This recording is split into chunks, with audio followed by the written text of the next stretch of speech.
ไขคอย่อเป็นก้อนลำทรงในเนื้อเจอป้าทรงอยากได้สู้ตั้งบ้านจึงจะต้านเอวลำเดน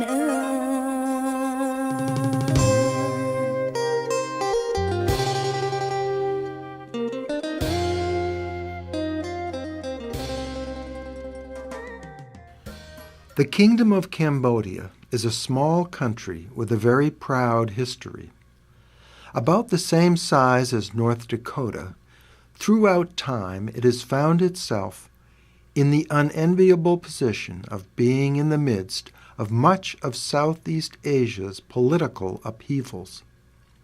Cambodia is bordered by Thailand, Laos, Vietnam, and the Gulf of Thailand, a neighborhood that is sometimes friendly and sometimes hostile. Long, long ago, Cambodia had a high civilization, amazing hydraulic technology, the largest city in the world, an agricultural base that could produce 3 or 4 crops of rice per year, a well-nourished population, and a rich artistic culture that produced some of the most beautiful temples and carvings in the world. It is believed that Jayavarman II, who lived from 770 to 835 AD, established the first independent Khmer kingdom in the 9th century and declared that he was the supreme ruler of this region, the Deva Raja, which means the God King. This kingdom is called Kampuchea, or Cambodia, in the Khmer language. This Khmer Empire lasted from the 9th to the end of the 15th century, a succession of powerful monarchs built upon Jayavarman's achievements to make it one of the greatest kingdoms in the world. In Dravarman I, 877 to 890, created a sustainable water system. His son, Yasovarman, 889 to 910, expanded this system of reservoirs, trenches, and canals. This wondrous technology provided the country with the ability to grow sufficient food for a burgeoning population and to expand the economy by exporting the surplus. Sir Yavarman II, 1113 to 1150, was one of the greatest of the monarchs. His empire grew to include most of Southeast Asia. But his chief legacy, the one for which he is most recognized, was the construction of the huge temple complex Angkor Wat. Angkor Wat was sacked by its enemies, the Chans, or Vietnamese, in 1177. Jayavarman VII, 1181 to 1218, then established Angkor Thom and the Temple Bayon as replacements. This temple was remarkable, with its 216 faces, infinite Buddhist statues, stone towers, and images of gods and kings. Angkor Thom became the capital, the largest city in the world. It is believed that while London's population was about 18,000 in the 12th century, Angkor's was between 200,000 and 750,000, a large, sprawling city the size of Los Angeles in area. After Jayavarman's death, Cambodia declined. Like the Roman Empire, it never regained the strength that it had when Angkor Wat was abuzz with construction and housed a temple full of worshippers. Neighboring kingdoms looted the place and tried to destroy it. The kingdom lost its land, the water system eroded, and sadly, slowly, this glorious kingdom faded. Angkorian society was hierarchical. The monarch was divine. He owned everyone and everything. One level below the king and his family were the priests, about 4,000 in total in the 10th century. Below them were commoners with no rights, no land of their own, and who owed labor in lieu of taxes to the monarch. At the bottom were the slaves, who supplied the labor to build all of the temples. The monarch and his court lived a life of absurd affluence, while others lived in poverty. An account of how they lived was written by Zhu Daguan, a Chinese diplomat who spent 11 months, from August 1296 until July 1297, living in Angkor Thom. Zhu describes Angkor Thom as a city surrounded by a moat that was guarded at all times and closed at night. The guards did not allow dogs or convicts to gain entry. To get in, people had to show their feet. Convicted criminals in the kingdom were punished by having their toes cut off, and so toes were the entry permit. People in Angkor, both men and women, wore no upper garments or shoes. Their sole apparel, except for jewelry, was a cloth that they wrapped around their lower bodies. Their houses contained no furniture. They cooked in simple clay pots and served with ladles made of coconut shells. All houses were made of wood and elevated on poles to protect against the monsoon rains. The Khmer believed that only the gods deserved to be housed in stone. For this reason, there is little left of the once huge city, the wooden buildings having burned and rotted over time. Women were the entrepreneurs. In the market, they sat on the ground, placing their wares on mats in front of them. For the privilege of using this space, they paid rent to the officials. The king and the court, on the other hand, lived in boundless opulence. The palace itself was 1.5 miles in circumference, covered in yellow tiles and surrounded by long colonnades. Whenever the king left the palace, he led a huge entourage, a show designed to dazzle and awe his subjects.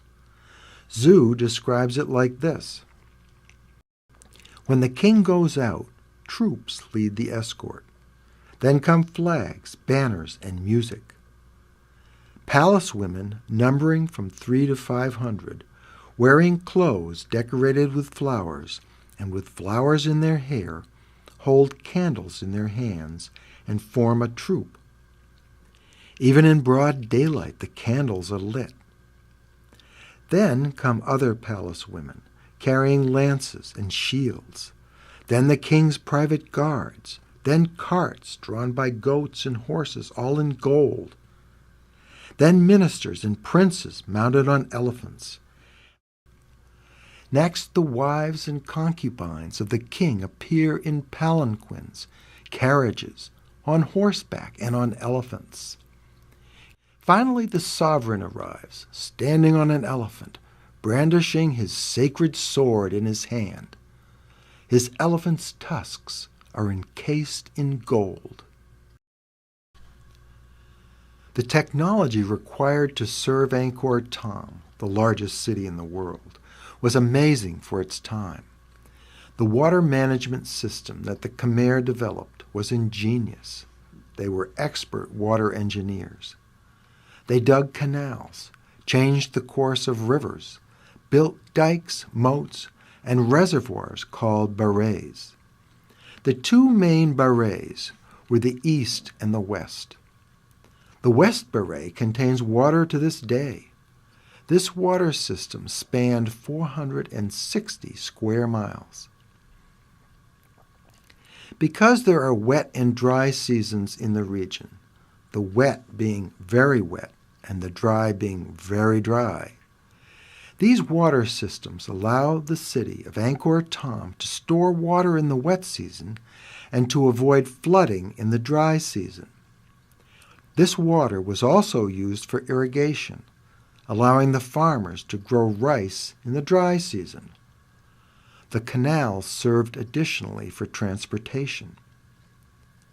Tonle Sap Lake, the largest freshwater lake in Southeast Asia, is connected to the Mekong River by way of the Tonle Sap River, a river that flows one way during the wet season and in the other direction during the dry season. The Mekong is very much like the Nile in Egypt, whose annual floods deposit alluvial soil, making the region rich for farming. Angkor Wat was built by Sir Yavarman II at the beginning of the 12th century. There is some evidence that the king wanted to use this massive temple both as a holy place and his mausoleum. He wanted to build big, to impress all men and gods, and so he constructed the largest religious monument to date. It has survived along with the adjacent city Angkor Thom as a UNESCO World Heritage Site. It receives more than 1 million visitors per year. Angkor Wat was a massive undertaking. It was to be built in the middle of a floodplain, one in which a thick tropical forest had to be leveled and where vicious insects inhibited the work. A great structure required a strong foundation. A deep pit had to be dug. 3 or 4 layers of sand and gravel had to be laid in order to stabilize the ground. Even after all this preparation, the ground was still wet, and so the temple would have to be built like a great ship floating on a sea of subterranean water. But the water level could not vary in the wet and dry seasons, or the temple would become unstable, crack, and disintegrate. The engineers and architects dealt ingeniously with the physical problems of Angkor Wat. The temple is surrounded by waterways and reservoirs. The water from the 200-meter-wide moat and from the reservoirs keep the water table constant all year round, during both the wet and dry seasons, thus stabilizing the temple. To keep the rigid schedule for completing the temple during the life of the monarch, the workers had to transport 300 to 400 blocks of sandstone per day from the quarry, 30 kilometers away. Each block weighed between 2 and 12 tons. To do this, the workers floated sandstone blocks from the quarry on boats down the Siem Reap River. Construction required the labor of 3,000 workers and 6,000 elephants. In Europe, it took 200 to 300 years to build one cathedral. Angkor Wat was built in about 35 years. The care with which the sandstone blocks were laid allowed the sculptors to make large, uninterrupted carvings and bas-reliefs on the temple walls. The temple was originally Hindu in origin, devoted to the deity Vishnu. Sir Yavarman wanted this temple to be his legacy, a heaven on earth. But after his death, by the end of the 12th century, Buddhism became the preferred religion of the country, and so the temple, accordingly, became Buddhist.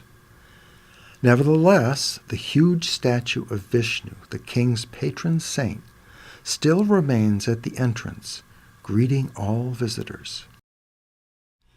There are more than 1,000 separate temples that are part of the complex. Some are in good condition, and some have survived merely as a pile of rubble. Most of these are covered with carvings and bas-reliefs depicting contemporary themes, historic and mythological events and creatures. There are more than 800 bas-reliefs and 3,000 nymphs, called in Khmer Apsara, on the walls of the temple. Scholars try to fathom why the Angkor kingdom fell. Some believe that the water system that supported the economy of Angkor Wat contributed to its demise. The system was very sophisticated and complex. To run well, it required constant maintenance, or it would become clogged with silt and weeds and fail to function. Absent this system, the Khmer could not grow multiple crops of rice per year, feed their population, or grow rich through their rice exports. Without this technology, the kingdom would be weakened over time. Other scholars believe that incessant wars weakened the kingdom. In any case, in 1431, Angkor was sacked by the Thais. This date marks the beginning of Angkor's ultimate decline. Cambodia then entered the Dark Ages and has never since returned to the bright times when Angkor was dominant. Over the next 600 years, there have been periods that were prosperous, more peaceful, and more stable than others, but there has never been a time approaching the glory days when the Khmer Empire was preeminent in Southeast Asia.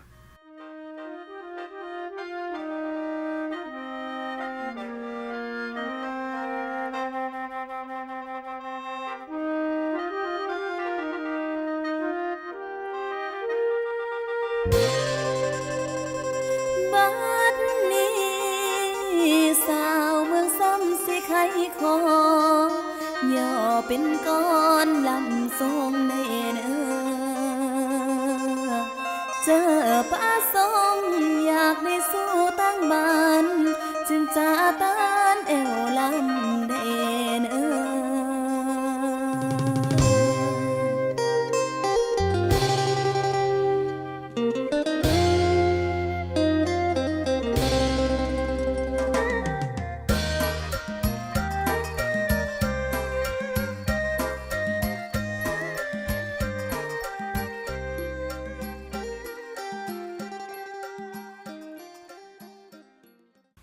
In around 1864, Henry Mouhot, a French naturalist and explorer, wrote Travels in Siam, Cambodia, and Laos.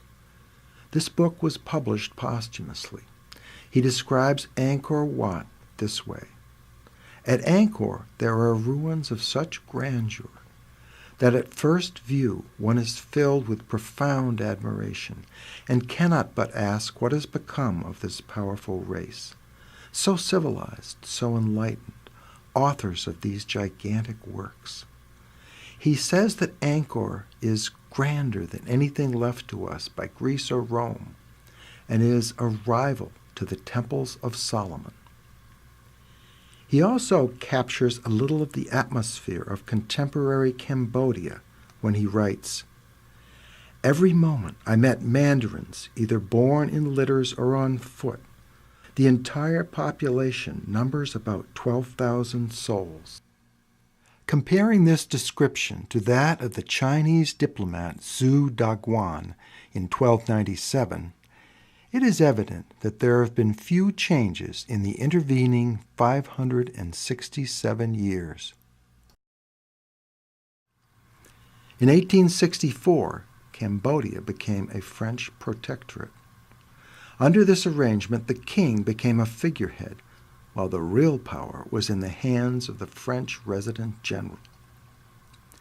Nevertheless, the Cambodian people still saw the king as a god-king. The French did make some positive changes by bringing peace to the country and building an infrastructure of roads and railroads. But over time, power in foreign hands grated on the Cambodian people, and they wanted independence. From 1941 to 1945, Cambodia was occupied by Japan and Vichy France. When the war ended, the French government reasserted control over Cambodia. Cambodia, under Prince Sihanouk, gained independence from France on November 9, 1952. But history can be destiny. From the beginning, the Cambodian people were always ruled by the elites, who took the resources of the whole country as their own. Prince Sihanouk was a man in this tradition who beat and killed opposition leaders, cheated in elections, nationalized and then stole the resources of his country, and kept all sectors of society in check through political and religious intimidation. But for the most part, the people loved him, seeing him as the God King, part of their long-lasting tradition. And the country was stable. As hostilities between the U.S. and Vietnam heated up in the mid-1960s, Prince Sihanouk's support swung back and forth between communism and capitalism, between Vietnam and the U.S. He allowed the North Vietnamese to build sanctuaries in Cambodia and to use Cambodian ports to import war equipment. To compensate Cambodia, the Vietnamese bought rice at highly inflated prices. This money went into the pockets of Sihanouk and his cronies. At the same time, Sihanouk allowed the U.S. forces to bomb the Vietnamese sanctuaries and to pursue troops into Cambodia to kill them. He was playing a double game, one that benefited his bottom line but was devastating to the Cambodian people.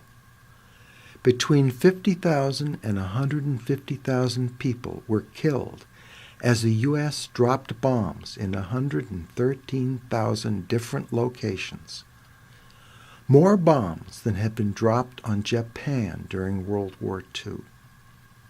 Frightened people flooded into Phnom Penh to avoid this violence. Many, blaming King Sihanouk, turned to the Khmer Rouge, the Communist Party, for help. Civil war erupted between the Khmer Rouge and Sihanouk's government. In 1970, Sihanouk was overthrown. Angry, he joined the Khmer Rouge. In 1975, the Khmer Rouge captured the capital of Cambodia, Phnom Penh. This day is one of the blackest in history, not only for Cambodia, but for all mankind. Pol Pot, the head of the Khmer Rouge, wanted to return to the golden age of Cambodian culture, one that was untainted by modernity. The professional class was doomed under his regime because they did not have pure Cambodian ideas. He declared it to be year zero, a time when all cultural and political norms would be overturned and a new Khmer nation would be born. The Khmer Rouge began their purification program, much like the Chinese had in their Cultural Revolution. They emptied Phnom Penh and sent all the people into rural work camps, gulags, or what they called rural cooperatives. It did not matter who you were or the state of your health. The Khmer Rouge emptied schools and hospitals. All inhabitants were required to leave. Some 20,000 hospitalized patients had to trek to the countryside. It is estimated that about 20,000 people died along the way. The Khmer Rouge believed that the educated class were parasites and killed most of them immediately. They killed Buddhist monks and banned religion. They killed ethnic minorities, Chinese, Muslims, Vietnamese, and all other foreigners, although many of these people had been living in Cambodia for generations. They killed people wearing eyeglasses. They killed teachers, engineers, doctors. They separated families, emptied cities, and closed schools. They shut down newspapers, radio stations, mail services, stopped issuing money, and confiscated bicycles. People became slave laborers and worked 16 and 18 hours a day with little or no food until they simply died of malnutrition or disease or just plain overwork. They stripped their subjects of any individuality. They performed mass weddings among unwilling participants. Children were taken away from their families. From the very beginning of their tenure, the great hope of building a prosperous agricultural economy faded. Poor, hungry people do not make good workers. The rice they produced could not feed the population. Pol Pot was paranoid. He never accepted responsibility for the failures of his regime. When crops failed, he blamed one group after another: educated people, people from a certain region, or foreigners. As conditions worsened, Pol Pot's list of enemies expanded exponentially, until he finally blamed his closest allies, those who fought with and beside him in the revolution. The most influential leaders were taken to the infamous prison, Tuol Sleng, also known as S-21, tortured mercilessly and finally killed. At the end, the Khmer Rouge overplayed its hand in hostilities with Vietnam. In 1978, Vietnam invaded Cambodia. It took only 2 weeks for Vietnam to win the war. Pol Pot left behind a ravaged land. Between 1.5 and 3 million Cambodians were killed, about 1/4 of the population. 23,745 mass graves have been found. 95% of Buddhist temples were destroyed. Of the 40,000 to 60,000 Buddhist monks in the country in 1975, only 800 to 1,000 survived. Teachers, doctors, engineers, scientists, lawyers, civil libertarians, anyone with an education was killed. When you visit Cambodia today, there are no obvious signs of the devastation wrought by the Khmer Rouge.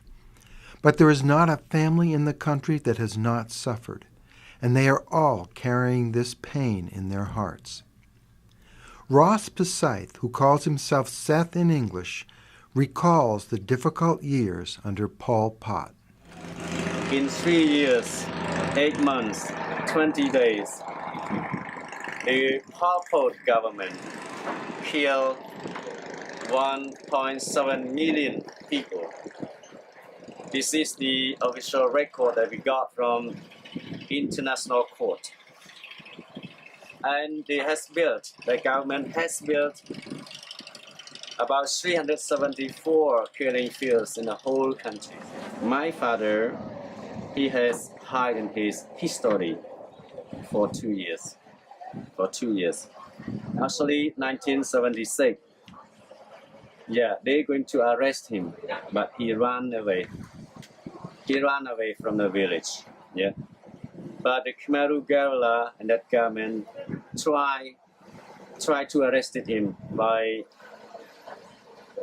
stay around that village or always go walk by my house. My father always give extra to the people who had complained, I'm so starved, I'm so hungry. That time of mango season.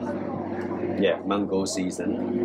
And some mango ripe and drop on the ground, and he on the way, he picked mango and sent to me. But when he stepped into village, he was arrested by guerrilla. I miss my father. I almost 44 years old, but I never heard my father's sound. I have never seen my father's face.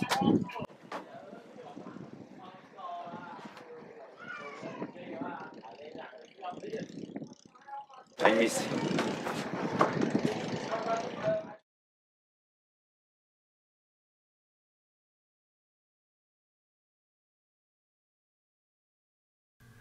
In choosing between the Khmer Rouge and a communist state, the U.S. and the West chose the Khmer Rouge.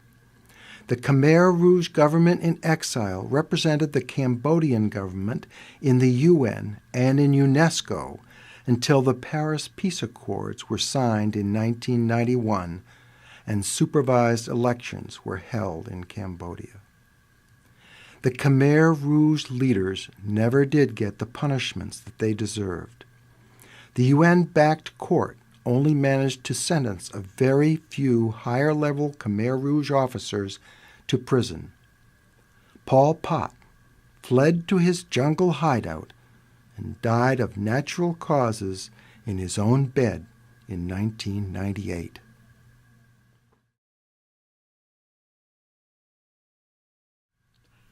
In some ways, Cambodia is in a terrible state today. A country with a long history of rule by the very few has a hard time transitioning to democracy. Most people are very poor. Almost 80% live in rural villages, many without running water or electricity. Prime Minister Hun Sen, who had been a member of the Khmer Rouge, is the current leader. Under his tenure, newspapers and radio stations were forced to close. Opposition leaders who threaten his 30-year rule have a habit of dying, being jailed, or seeking asylum in other countries. Transparency International has named Cambodia as the most corrupt country in Southeast Asia, and it is probably one of the most corrupt in the world. And yet nothing has ever been fair to the Cambodian people. Corrupt government has followed corrupt government. Questionable election has followed questionable election. Opposition leaders are killed or jailed so that the strongest, most violent, and most insidious of leaders could prevail. In many ways, Cambodia has not changed since the 11th century, when the king was all-powerful and the impoverished people worked to secure his luxurious lifestyle. Resources now as then stay at the top layers of Cambodian society.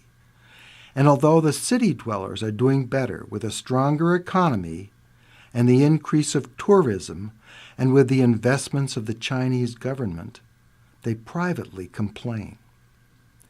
They are not happy to have to pay kickbacks for everything they do. They would like free and fair elections. The government, not the people, have encouraged the one-sided trade with China. Truckloads of Cambodia's natural resources, such as gems and valuable trees, make their way to China every day. Yet despite the bad government and corruption, more young people are being educated than ever before. 40,000 enter university each year. These young people may not be happy with the status quo, but right now there is little that they can do. They know that Cambodia is a beautiful country, a rich tropical paradise. So many uninhabited beaches, so many rolling mountains, and lush rice paddies. Nature has bestowed many riches upon this lovely land. They know that the economy is growing at a phenomenal rate, that Phnom Penh, the capital, is booming, as evidenced by all the new construction, and that tourism in Siem Reap, the city of Angkor Wat, has increased exponentially. These are hopeful signs and bode a bright future. They also know that the lives of those who oppose the leadership are very short. So they wait, they hope, they aspire to a better Cambodia.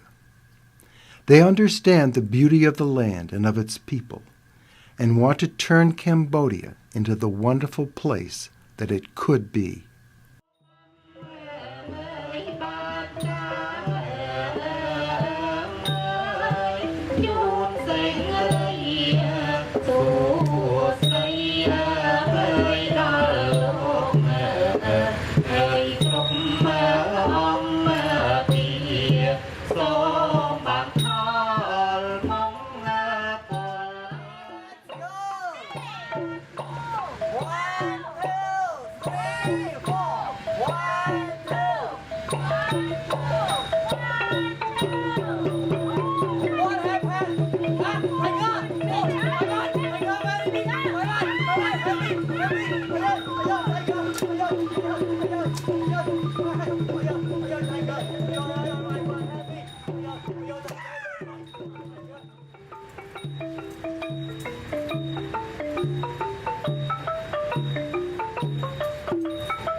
ประกันไอ้ขอยืนยันว่าบ่เปลี่ยนใจจะบ่หักยิ่งใดสู้ชีวิตไปสุดเส้นทางความหักสองเฮาคอยและเจ้าบ่ให้จืด